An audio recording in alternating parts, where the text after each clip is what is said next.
And what's important for hybrid seed is actually the movement of pollen from the male flowers, it's called, to the females. The activity of the bees between male and female plants is critical for the growers. We're in a canola field in New South Wales and we're setting up sensors to monitor bees in the flowers.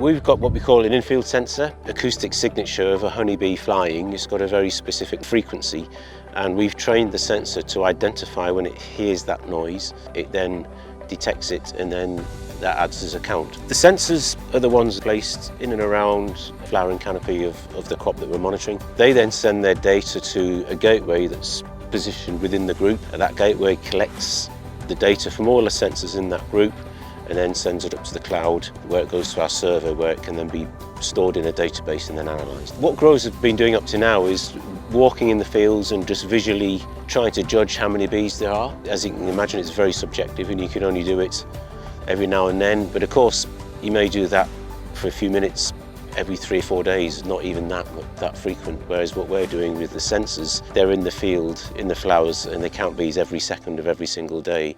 So as you can imagine, the resolution of the data is enormous compared to and the accuracy compared to just walking around visually trying to identify bees.